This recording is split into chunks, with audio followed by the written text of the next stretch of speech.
প্রিয়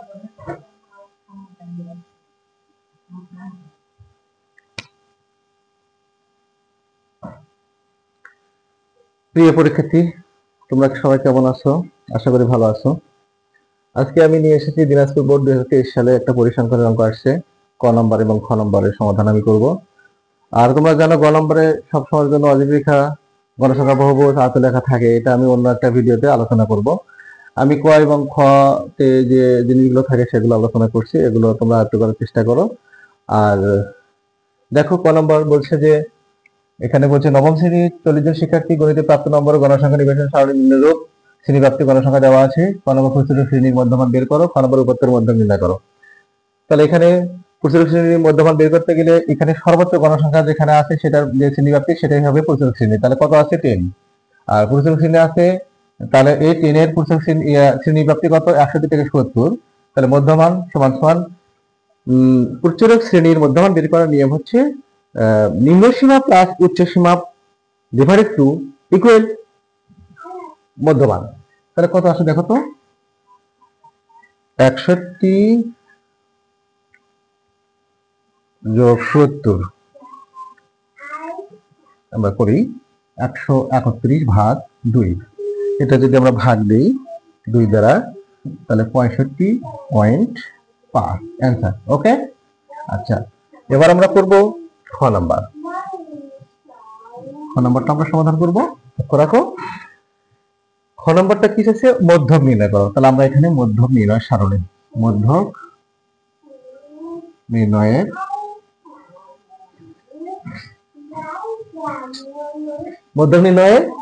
সারণী।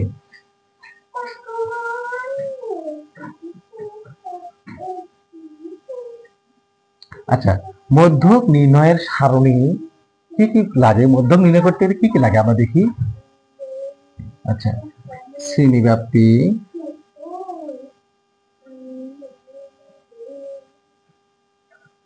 গণসংখ্যা, তাকাও, এবং ক্রমযোজিত গণসংখ্যা।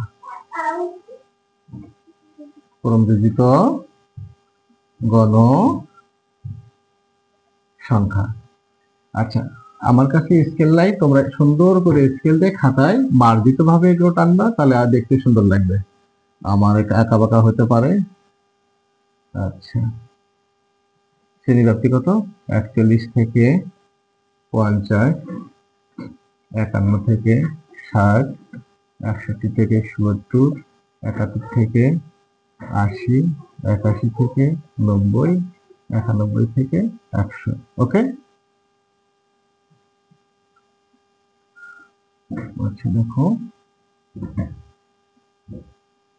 আমার এখানে বাঁকা হতে পারে, হাতে টানা তো একটু বাঁকা হতে পারে। তোমরা স্কেল দিয়ে, কিন্তু আমি বারবার বলছি খাতায় সুন্দর করে স্কেল দিয়ে টানবা। হ্যাঁ, আচ্ছা,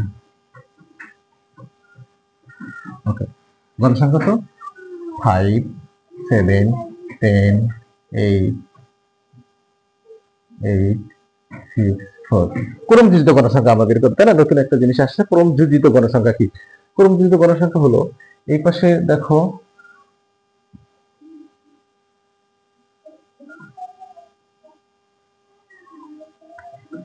প্রথম যে গণসংখ্যাটা আমরা সেটা লিখব, এখানে কোনো সমস্যা নেই।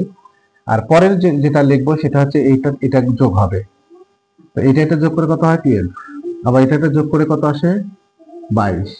আর তোমরা এইভাবে লিখতে পারো 5 যোগ কত? 5 + 7 12। আবার এখানে 12 + 10 22। কিন্তু আমরা আসলে না, এগুলো আমরা করবো না। আমরা আসলে তো তোমরা অনেক বড়, তাই না? এখন তো ছোট নাও তোমরা, ঠিক না? তাহলে আমরা এখানে ডাইরেক্টলি আমরা 12 লিখবো। এখানে কত কত বলো তো? কত বলো? 22, তারপরে 30, তাই না? 36, তারপরে 40। ওকে, এই যে 40 যে আমরা ক্রমযোজিত গণসংখ্যা বললাম, টোটাল যে শিক্ষার্থী ছিল 40 জন, সে 40 জন। তাহলে এখন আমরা মধ্যক নির্ণয় করতে গেলে ক্রমযোজিত গণসংখ্যা সারণী বের করলাম। এখন এনটা কত? এন মানও কিন্তু 40, ঠিক না? এখানে n ডিভাইডেড টু, মোট গণসংখ্যাকে 2 দ্বারা ভাগ করে যে রেজাল্ট আসবে সেই রেজাল্ট ক্রমযোজিত গণসংখ্যার মধ্যে কোথায় আছে আমরা সেইখান থেকে সোজা শ্রেণী ব্যাপ্তিতে বের করে আমরা মধ্যক শ্রেণী বের করব। আচ্ছা, কত আসে দেখো তো, 40/2 কত আসে, 20। 20তম পদের মান হবে মধ্যক শ্রেণী। ঠিক আছে, তাহলে অতএব আমরা লিখবো মধ্যক শ্রেণী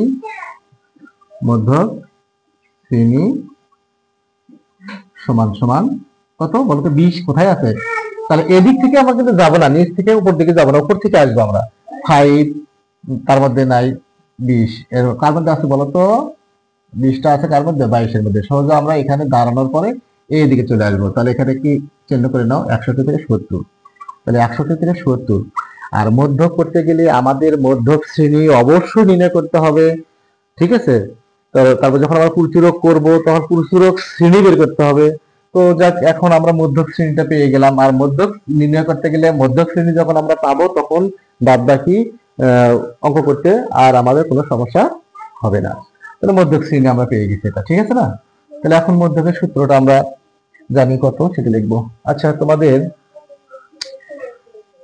হ্যাঁ, আমার জায়গা তো এখানে কম, এই জন্য তোমরা একটা স্ক্রিনশট দিয়ে নিতে পারো, অথবা স্কিপ না করে সুন্দর করে ভিডিওগুলো আমার সুন্দর করে তোমরা দেখবা। তো আমি এটা মিশিয়ে দিলাম। হ্যাঁ, আমরা এখানে মধ্যক করব। আচ্ছা, এখন অতএব মধ্যকের সূত্রটা হচ্ছে মধ্যকের সূত্র হলো এল প্লাস n/2 মাইনাস এফসি গুণন h/fn, ঠিক না? আচ্ছা, তোমরা সাইড নোট একটু দিতে পারো। এখানে এলটা হচ্ছে কি, মধ্যক শ্রেণীর নিম্ন সীমা। ঠিক আছে, মধ্যক শ্রেণীটা আমরা পাইছিলাম কত বলো তো, এই যে চিহ্ন করে রাখছি, তাই না? তোমরা পেন্সিল দিয়ে চিহ্ন করে রাখবা, পরে মিশিয়ে দিবা, এখানে পেন্সিল দিয়ে চিহ্ন করে রাখবো। ঠিক আছে, তাহলে 61 থেকে 70। তাহলে এলটা হচ্ছে নিম্ন সীমায় 61। আচ্ছা, এফএম, এফসি এগুলো কি, এইচ কি, তাই না? তাহলে আমরা জানবো এফএমটা হচ্ছে মধ্যক শ্রেণীর গণসংখ্যা। আমরা দেখো মধ্যক শ্রেণী বের করার পর এটা আমরা এফএমটা চিহ্ন করলাম, তোমরা পেন্সিল দিয়ে করে রাখবা। ঠিক আছে, পরে মিশিয়ে দিবা। তাহলে এফএম হলো 10, আর এফসিটা হলো মধ্যক শ্রেণী। বারবারই কিন্তু আমি বলতেছি মধ্যক শ্রেণী গণসংখ্যা, মধ্যক শ্রেণী ক্রমযুক্ত গণসংখ্যা, মধ্যক শ্রেণী, বারবারই আমি বলতেছি এগুলো। তাহলে মধ্যক শ্রেণীর ক্রমযোজিত গণসংখ্যার পূর্বের ক্রমযোজিত গণসংখ্যা। ওকে, এই ঠিক আছে। তাহলে এফসি হলো 12, আর এইচটা তাহলে কত দেখো তো, 10। এইচ হলো শ্রেণী ব্যাপ্তি বা শ্রেণী ব্যবধান। ঠিক আছে, তাহলে এখন এল এর মানটা আমরা বসাই, খুব সহজে বসাই দেবো। এল এর মানটা কত, 61 প্লাস n/2, কিন্তু আমরা এন এর মান বসে 2 দ্বারা ভাগ করার দরকার নেই। n/2 আমরা পেয়ে গেছি কত, এর আগে 20 পাইছি, তাই না? 20 মাইনাস এফসি কত, এখান থেকে বসা 12, এইচটা 10, আর এখানটা কত বলো তো, 10, ঠিক না? তাহলে 61 প্লাস কতটা আসে, 8 ইন্টু 10 ভাগ 10। আচ্ছা, 10 ভাগ 10 মানে এটা কেটে দিই, তাই না? এটা যদি 1 আসে, কত আসে দেখো তো, 61 যোগ 8 হচ্ছে 8, আর তার এখানে কত আসলো, 69 অ্যান্সার। ওকে, মধ্যক। তো আশা করি কোনো সমস্যা হওয়ার কথা নয়। আমি তারপর আরেকবার আমি পুনরালোচনা একটু করে দিই তোমাদের। এই যে আমরা মধ্যক করব, তাই না? আমরা মধ্যক করতে গেলে আমাদের প্রথম লক্ষ্য উদ্দেশ্য হবে মধ্যক শ্রেণী বের করা। আর অনেক স্টুডেন্ট মধ্যক শ্রেণী বের করতে পারে না। মধ্যক শ্রেণী বের করতে গেলে আমাদের করতে হবে কি, প্রথমে মোট গণসংখ্যা করব। আর তার আগে আমি বলে নিই, মধ্যক করতে গেলে সারণীর 3টা জিনিস লাগবে, শ্রেণী ব্যাপ্তি লাগবে, গণসংখ্যার ক্রমযোজিত গণসংখ্যা, 3টা মুখস্থ রাখবা। শ্রেণী ব্যাপ্তি, গণসংখ্যা, ক্রমযোজিত গণসংখ্যা। আচ্ছা, ক্রমযোজিত গণসংখ্যা সে সিস্টেমে শিখে গেলাম। আচ্ছা, মোট গণসংখ্যাকে এন দ্বারা প্রকাশ করা হয়। এই মোট গণসংখ্যাকে 2 দ্বারা ভাগ করে নিবা। এই 2 দ্বারা ভাগ করার পরে যে রেজাল্ট আসলো সেই রেজাল্টটা খুঁজবে হলো ক্রমযোজিত গণসংখ্যার মধ্যে। সেই ক্রমযোজিত গণসংখ্যা যেখানে পালে যে সংখ্যাটা আসলো সেসব কোথায় আছে, ধর এখানে 20 পাওয়া গেছে, 20 আছে 22-এর মধ্যে। তাহলে সোজা এখান থেকে ওই শ্রেণী ব্যাপ্তি বা ওই মানে ইয়েটা ধরে, লাইন ধরে এই জায়গায় এসে আমরা দাঁড়ালাম, এখানে স্টেশনে দাঁড়ালাম, ডাইরেক্ট চিহ্ন দিলাম, এই যে ইন্ডিকেট করলাম এখানে কত, এই জিনিসটা, তাই না? এটাই হচ্ছে কি বলতো মধ্যক শ্রেণী। আর এই মধ্যক শ্রেণী যখন পাওয়া গেল, বাদবাকি সব পাওয়া গেল, কারণ মধ্যক শ্রেণীটাই নেই। মধ্যক করতে গেলে মধ্যক শ্রেণী লাগবে, মধ্যক শ্রেণীর গণসংখ্যা লাগবে, মধ্যক শ্রেণীর পূর্ববর্তী গণসংখ্যা লাগবে, পূর্ববর্তী গণসংখ্যা লাগবে, তাই না? যেমন এফসিটা হলো মধ্যক শ্রেণীর, দেখো আমি বলি মধ্যক শ্রেণীর পূর্ববর্তী গণসংখ্যার পূর্বের পূর্ববর্তী গণসংখ্যা লাগলো, মধ্যক শ্রেণীর গণসংখ্যা লাগলো, আবার মধ্যক শ্রেণী লাগলো।